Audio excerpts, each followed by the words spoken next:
Manipur literally जल रहा है दोस्तों। जी हाँ, बिल्कुल, भारत का एक पूर्वोत्तर राज्य है जहाँ पे जो आदिवासी यूनियन है उन लोगों ने प्रोटेस्ट किया और प्रोटेस्ट होने के कारण काफ़ी ज़्यादा हिंसा भड़क गई, जिसकी वजह से काफ़ी लोगों, लगभग 60 लोग अपनी जान गंवा चुके हैं और लगभग 2 से 3 हज़ार लोग हॉस्पिटलाइज हैं और साथ ही साथ लगभग 21 से 22 हज़ार लोग वहाँ से माइग्रेट करके दूसरी जगह जा चुके हैं। साथ ही साथ यहाँ पर शूट एट साइट का ऑर्डर दे दिया गया वहाँ की स्टेट गवर्नमेंट द्वारा। वहाँ की जो स्टेट गवर्नमेंट है वहाँ पे बीजेपी गवर्नमेंट का शासन है, जिसकी वजह से शूट एंड साइट का ऑर्डर दे दिया गया है और साथ ही साथ कर्फ्यू और साथ ही साथ नाइट कर्फ्यू भी वहाँ लगा दिया गया है। और इस दंगा या फिर इस प्रोटेस्ट को रोकने के लिए लगभग 10,000 जो हमारे मिलिट्री के जवान हैं वहाँ पे बुलाए गए हैं और जो रैपिड एक्शन फोर्स होती है उन लोगों को भी वहाँ बुलाया गया है।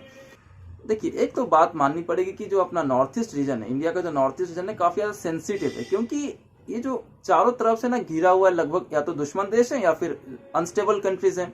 एक तरफ से ना चाइना से घिरा हुआ है, एक तरफ से म्यांमार से घिरा हुआ है और एक तरफ से जो बांग्लादेश है उससे घिरा हुआ है। देखो, बांग्लादेश तो अनस्टेबल नहीं कहेंगे, लेकिन फिर भी वहाँ के जो काफ़ी मुस्लिम लोग हैं वो लोग माइग्रेट करके पहुंच जाते हैं इंडिया में, मतलब कि नॉर्थ ईस्ट रीजन में।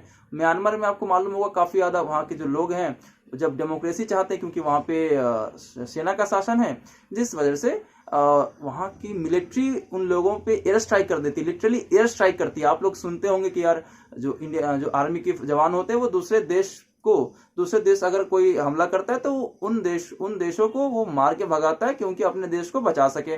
लेकिन यहाँ पे उल्टा होता है, अपने ही लोगों पर एयर स्ट्राइक की जाती है म्यांमार के द्वारा। और चाइना तो यार क्या ही करता है यार। देखो, चाइना जो है ना, जो यहाँ के ट्राइब लोग हैं या फिर जो आदिवासी लोग हैं जो प्रोटेस्ट करते हैं कि उनको अपना अलग देश चाहिए, उनको अपना अलग स्टेट चाहिए, उन लोगों को जो हथियार हैं, जो वेपन्स है, वो चाइना प्रोवाइड करके देता है कि यार तुम हथियार लो और भारत में जम के अशांति फैलाओ, ठीक है। लेकिन कुछ दिनों से या फिर काफ़ी दिनों से जो होम मिनिस्ट्री है हमारा, उनके प्रयासों से काफ़ी ज़्यादा शांति यहाँ पे रखा गया था, लेकिन फिर से यहाँ पे हिंसा भड़क गई है।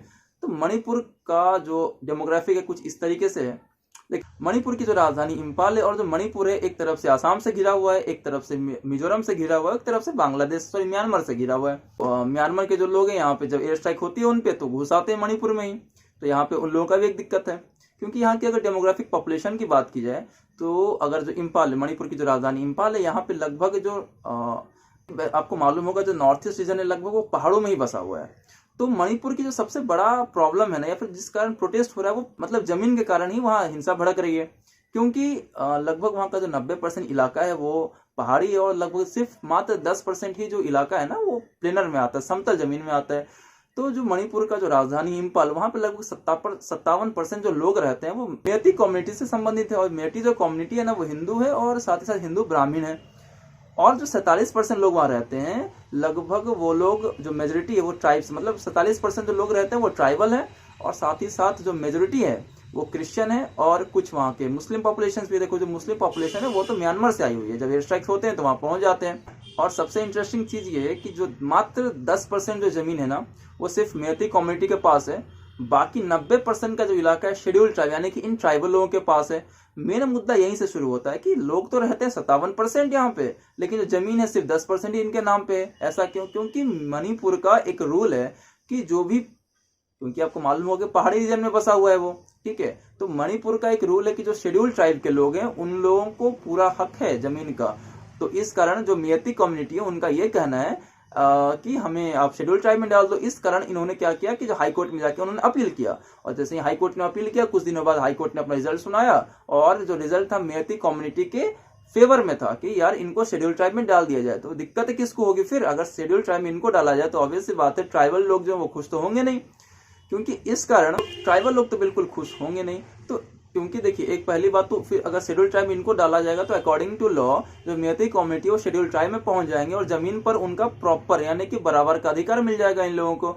साथ ही साथ गवर्नमेंट जॉब्स में भी इनको रिजर्वेशन मिलना स्टार्ट हो जाएगा। लेकिन ये तो सेकेंडरी चीज है, लेकिन फिर भी पहला जो इनका मानना था कि हमें आप शेड्यूल ट्राइब में डाल दो और हमें जमीन पर बराबर हक मिल जाएगा, ठीक है। इसके बाद दिक्कत किसको होगी? शेड्यूल ट्राइब को होगी, मतलब कि जो वहाँ के आदिवासी संगठन है उनको दिक्कत होना स्वाभाविक सी बात है, क्योंकि उनकी जमीन चली जाएगी, जमीन पे इनको भी बराबर का हक मिलना स्टार्ट हो जाएगा। इस कारण जो भी जितने भी ट्राइब्स है ना वो लोग संगठित होते हैं और इनका एक संगठन है भी जिनका नाम है ऑल ट्राइब स्टूडेंट यूनियन। ये लोग क्या करते हैं कि एक जगह इकट्ठित होते हैं और बोलते हैं सारे लोगों को कि यार आप लोगों को इम्फाल जाना है, ठीक है। और वहाँ इम्फाल पहुंचते हैं, प्रोटेस्ट करते हैं और इसी प्रोटेस्ट के कारण हिंसा भड़क जाती है और लगभग इन लोगों ने 50 लोगों को, 50 से ऊपर अभी तक का डेटा, कल तक का जो डेटा था उसमें लगभग 50 लोगों से ज़्यादा का डेथ हो चुका है, 50 लोगों से ज़्यादा का डेथ हो चुका है और साथ ही साथ लगभग 2 से 3 हज़ार लोग हॉस्पिटलाइज हो चुके हैं और काफ़ी लोग वहाँ से इमाइग्रेंट हो चुके हैं। देखो ये जो खबर है ना, पूरे वर्ल्ड की मीडिया छाप रही है कि यार देखो जो इंडिया है, जो इंडियन गवर्नमेंट है, वो अपने सिटीजन्स पे किस तरीके से शूट एंड साइट का ऑर्डर दे दिया है, किस तरीके से प्रोटेस्ट कर रहा है। जो लोग प्रोटेस्ट कर रहे हैं उन लोगों पे शूट एंड साइट का ऑर्डर दे दिया गया, वहां पे बिल्कुल भी डेमोक्रेसी नहीं है। तो ये तो वेस्टर्न मीडिया तो हमेशा ही चाहता है कि हम एक छोटी सी भी हरकत हो हम लोग यहाँ पे छाप के इंडिया की छवि को खराब करने की कोशिश करेंगे। लेकिन फिर भी जो हमारी मिनिस्ट्री है, जो हमारी गवर्नमेंट है, वो काफ़ी अच्छे से इस चीज़ को देख रही है। जो हमारी गवर्नमेंट है इस चीज़ को काफ़ी अच्छे से देख रही है और साथ ही साथ ये भी कोशिश कर रही है कि किस तरीके से जो प्रोटेस्ट है वो कम किया जा सके और जगह में किस तरीके से शांति बनी रहे।